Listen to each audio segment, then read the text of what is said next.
Good afternoon, everyone. My name is Chen. I already introduced myself very briefly in the morning. It's my pleasure, great pleasure to be here and introducing the case about modern Tram and its integration with public transit system in Chinese cities. And I have to give you a background. Actually, originally I'm from Taiwan. Before I came to this university, I had been in the UK for 9 years. So when I firstly arrived here 1 year and 8 months ago, I really had very big like a contrast my Chinese experience and the European experience. So I want to share with you some of my observations, which might not always be noticed, but they might know in Chinese perceptions. So this is the topic, and today I'm going to give you a very brief introduction about my presentation, and I believe time is very limited. So if you have any questions you want to ask, please, we can discuss more in detail later on. And this is the outline about this. So I'm going to give you some introduction which might be quite different from your understanding about what is Tram or light rail transit in China, and the case in Suzhou, and some key challenges and the policy implications.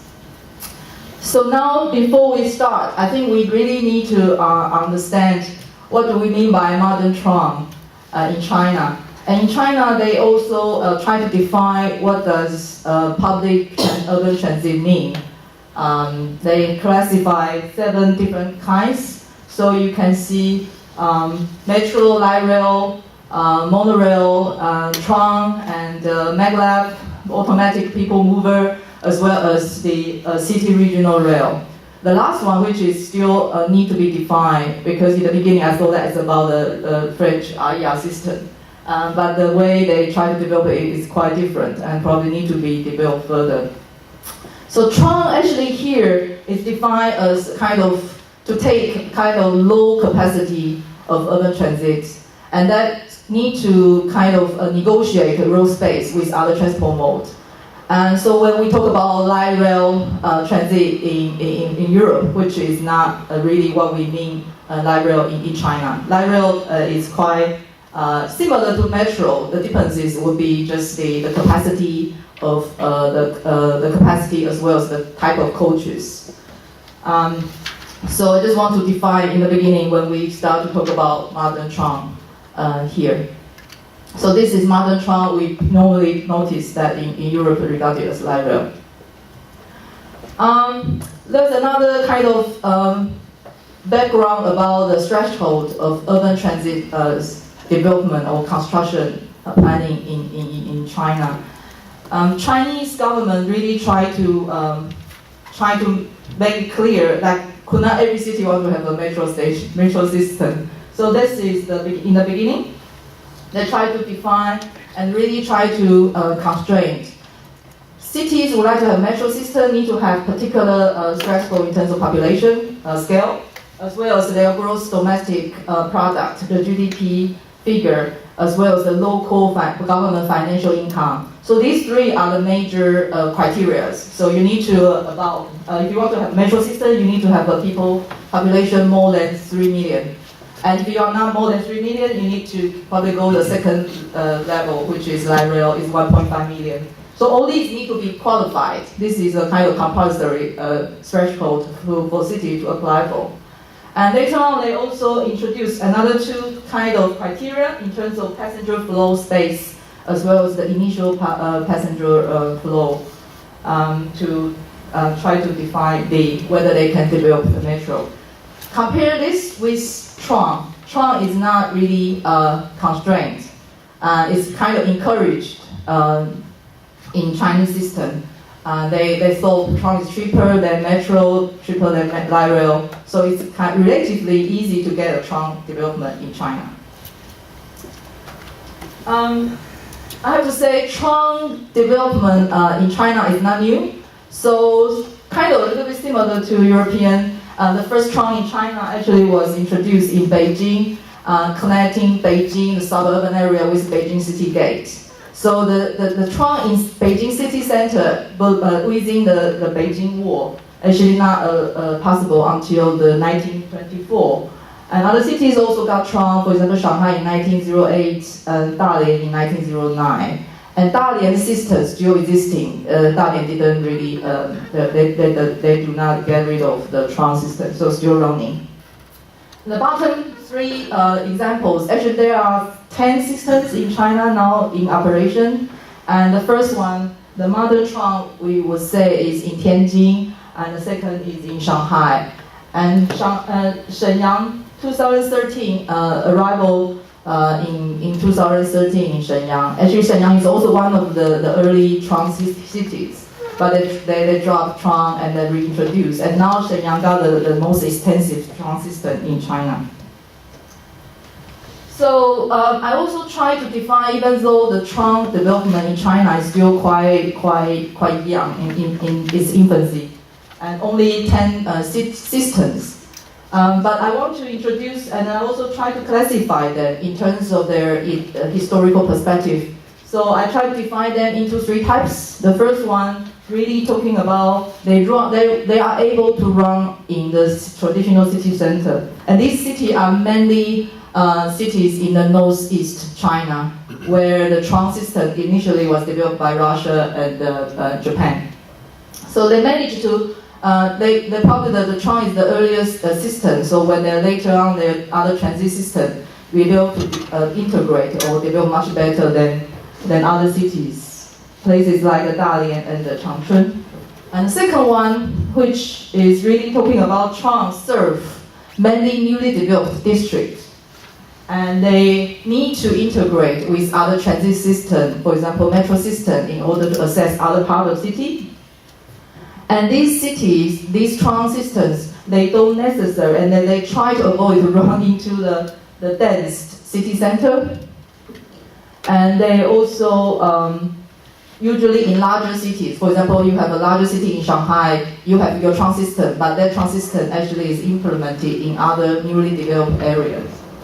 And the role of Tram actually trying to kind of extend the cities into the newly developed areas, or they can play a role before this newly developed area can actually much developed. And then later on they might need to consider whether they also need to allow the Tram system, also a train metro system also get into the area. Places like Tianjin, Shanghai, Guangzhou, and this is actually the main case or types of Tram system developed in China so far. The last one, which is mainly talking about Tram system in kind of small and medium-sized cities. And these cities are actually using Tram become a kind of major transport skeleton.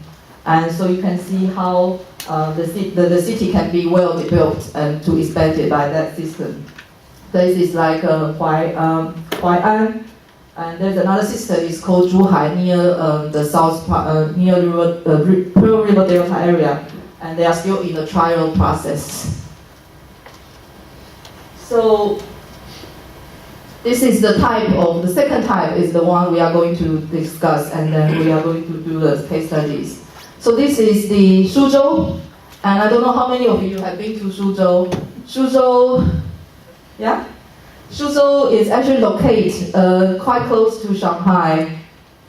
I don't know whether you can see clearly or not, but this is Suzhou's area, and Suzhou has 6 urban districts and 4 county-level cities. Suzhou is a kind of prefecture-level city, and a prefecture-level city is more like you consider it's a kind of city region. Okay, and the population here, I try to make the address it. This is the population for the county-level cities. So try to distinguish the differences between urban districts and its county-level cities. So the population in Suzhou urban district already 5.5 million, and the overall city region of Suzhou is actually over 10 million. The size area of urban district of Suzhou is this part. And this part is actually almost 3,000 square kilometer. And if you want to have an idea, actually it's about 2 Greater London's size. And GDP is 750 million. The population, in terms of motorization in Suzhou, is very fast. It's now, by the end of last year, it has been the sixth top city in China, has the majority have the car, motorcycle number.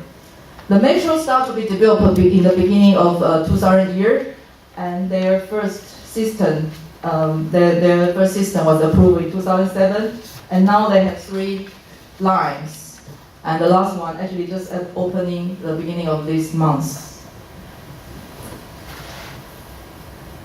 And the motivation of Suzhou Tram, I have to go back here. So now when we talk about Tram, it was talking about SND, this area, so-called Suzhou New District, and the whole Suzhou. So this is also SND. So the whole Suzhou is like this, and they have their metros, planned 7 metro lines. Also the regional rail lines, line S1 to S4. So this is the overall Suzhou plan in terms of the railway system.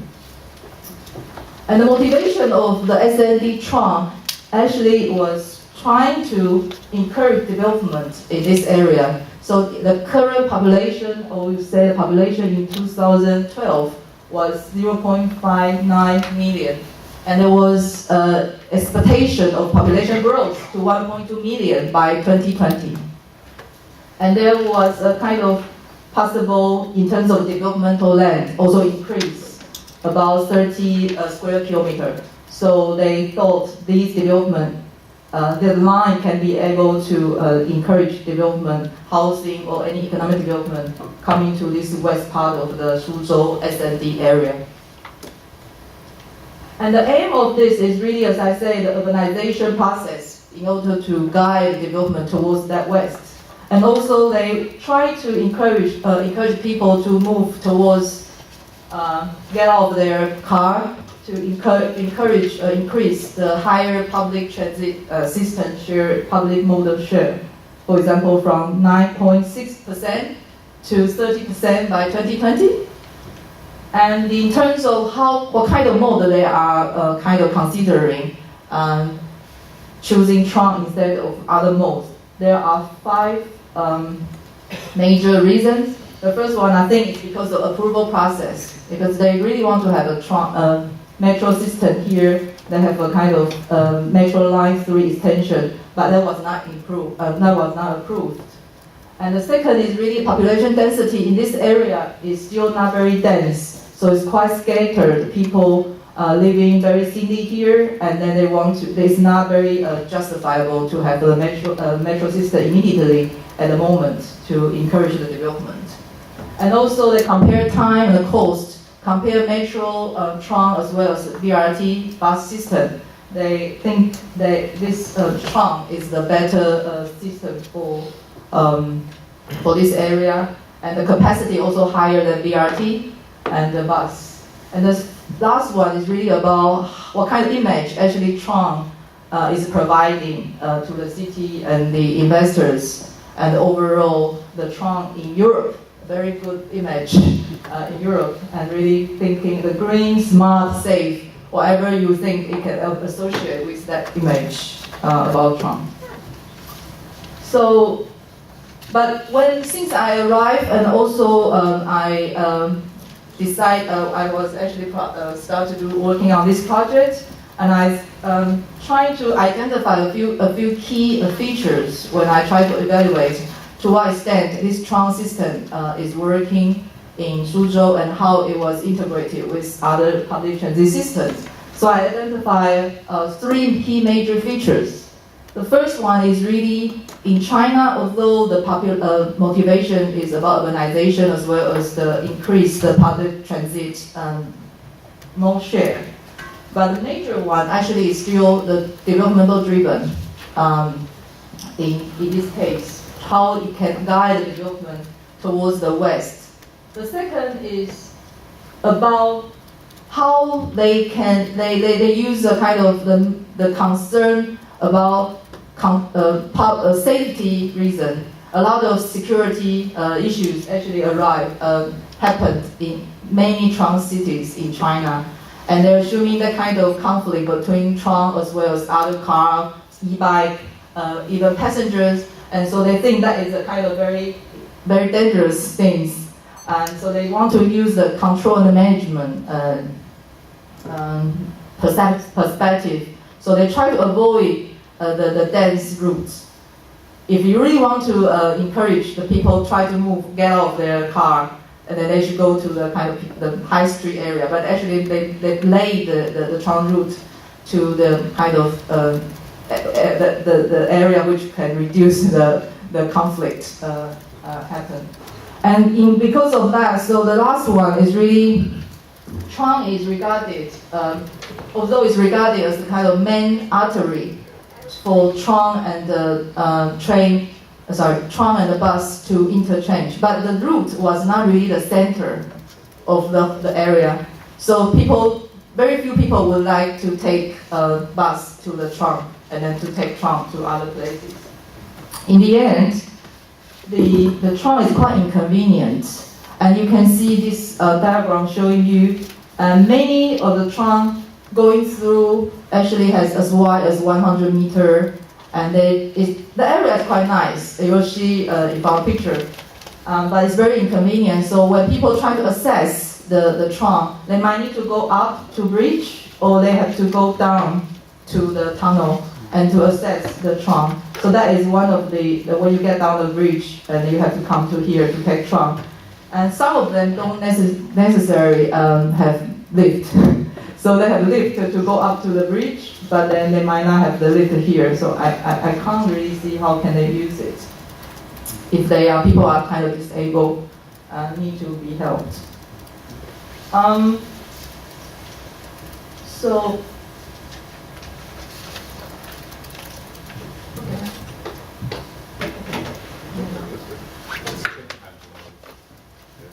I think I need one more, right?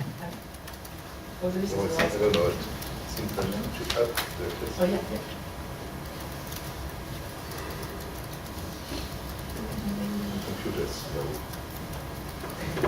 Okay. So, if we go into the satellite picture, you will see this clearly that this is the starting point of the tram system, where you can exchange to metro system, and as well as one kind of bus station interchange. You can take a long haul coaches to wider areas.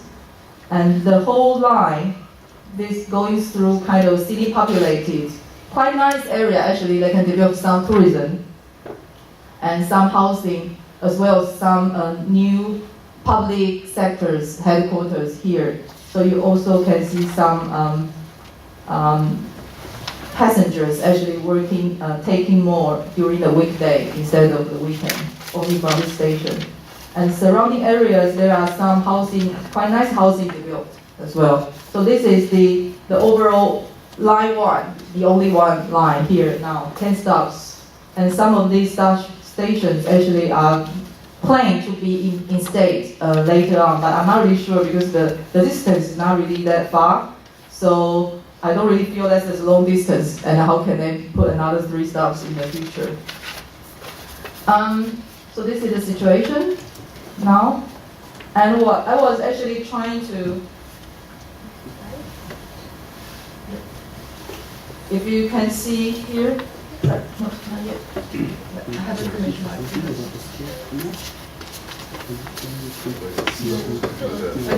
Okay. So I really want to demonstrate how people use the service. So there are 2 yellow triangle dot plates here, and I'll try to calculate how much time they actually will spend from this place. Actually, someone living nearby housing compound and want to come to the Suzhou amusement land for activities. And I was counting that, and I was doing that in the paper, I can see. And if you go there by car, actually takes you 30 minutes. But if you go there by tram, even though it's very close to the tramway, but it will take you 1 hour and 7 minutes. And if you go there by bus, you might have different choices, and some of them actually not direct. it will take you 1 hour 26 minutes to 1 hour and 50 minutes. So sometimes it's even 2 hours.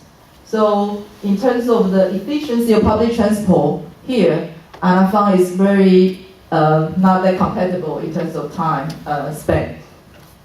Excuse me, how many kilometers from end to end?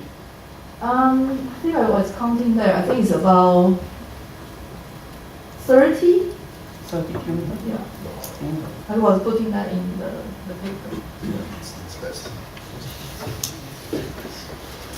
Okay, so for this research, I also try to understand how people use the space and how the passenger feel about the interchange and the Tram service. This is this was helped also by some figures from the Tram operation company. They provide me 2 days figure more recently by the end of February. So weekday and the weekend. Obviously, the station where the Tram started with the interchange with metro is really the majority of people coming and going. And majority of people actually using Tram more during the weekend instead of weekday, except the administrative committee of this SND. So there was a kind of public intervention trying to encourage the development, not just housing, but also public headquarters to this area and try to create kind of some jobs around. And then so you can see the differences in this station during the weekend and the weekday. We found the distance 18 kilometers. 18, sorry. So there is a kind of very low passenger volume in most of the Chinese Tram cities. But in this city, you can see there's the growth of numbers from in 2 years' time. So in the beginning it was really, really limited, but now it's about 6,000 a day for this this transit line. And most people actually travel during the weekend instead of weekday. And this is another questions I was asking people, and you can see people who actually use Tram to take metro. That's why the majority of people, when you ask them what's their arriving mode or living mode, and they are actually walking or metro type.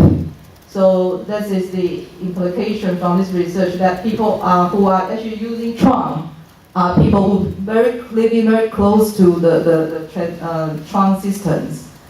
And you can see private car is also another type of mode when they come and go, but it's not very clear how much they actually consider park and ride in this system.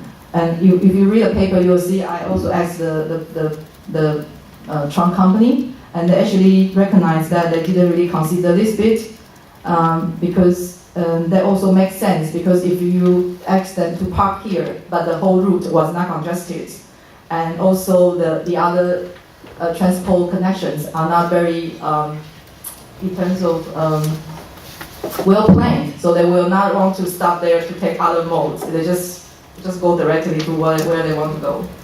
So that is the situation now. And in China, we also try to understand to what extent the Tram and other public transit and trying to govern together and try to understand how people move and how people really want to go. And this case in Suzhou actually is a model one. Tram company also run the Tram service. It's not run by the public bike system.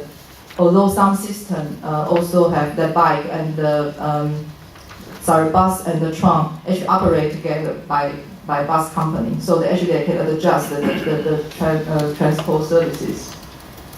So this is the complicated map, and I don't need to go through the detail. You see how Suzhou metropolitan municipal government actually have so many different authorities related to transport matters. So you have planning, and you have some development reform committee, transport bureau, police, and environmental issues. And this is the public, so-called city passenger transport traffic management department. They have to deal with Tram, they have to deal with rail, they have to deal with bus system, rail transit means the metro. So it's quite complicated, and they need to talk to each other, but there's a doubt how much they actually talk to each other if there's no issues raised. And when I was doing that, and I was conducting also a kind of user experience, try to understand the level of satisfaction of users in terms of how they interchange with other modes, and as well as the Tram services. And here you can see the integration between Tram and the non-public transit system actually is relatively low, even though all the satisfaction result is very high. So that is the problem when I was working in China, not just this research. Previously, I also working on interchange in China. And I found what I can get inside is really understand relatively low satisfaction, because most of satisfaction is high. So here, I found most of satisfaction actually is about at least 75, right? So I have to understand whether some other aspect, which is relatively high in terms of dissatisfied or neutral, and to understand what might be the problem. And here as well, when we talk about satisfaction about Tram service, we found the problem is really, even though they are quite okay in overall in terms of very satisfied or satisfied, but the very satisfied is quite low in terms of Tram station distribution, which also can demonstrate that the location of the Tram and how much they actually serve people, where people live and where people work, and how the disconnection between the two actually might be a problem. So the key current challenges, the last two slides, I want to ask, to what extent in China, the public transit, in terms of the Tram as well as other modes, could be a very competitive alternative to private car for people's perspective. And the second is, under the kind of very rapid urbanization process, the increasing in large territories give rise to a kind of uncertain role of Tram, because the whole China is expanding. So now they have Tram because they could not develop metro. But a few years later, some area might be populated, and there's a sign of development. And I don't know the way how they are going to deal with Tram in the future. Are they going to kind of subline Tram and to welcome metro? So that kind of picture is very unclear, because there's no very long-term perspective in this aspect. And the third is really the lack of synergy, and I think that we have been talking about the governance issues from a kind of plethora of fragmentation of intervention. In China now they are developing also the public transit system, which to some extent is very different from Europe. They try to constrain a lot of investment if it cannot be justified. But in China, sometimes it's too much at the same time, and they might not be able to consider how can we connect to each other. And the last few points, I think we can discuss in more details, and that's my understanding or my suggestion in terms of policy implications. The first is really about how Tram project evaluation actually can consider the integrated competitive public transport system. And the second is whether their aim and the solution is consistent. For instance, when they want to have the Tram because they want to increase the public transit mode share. But then it's supposed to should go to the city center, and there should be the kind of decision making, how can we make it happen and people can change their modes. But then actually they didn't really go to that route. They try to avoid that and then try to develop other area for housing or economic development. So that sort of aim and the solution is not very consistent in my view.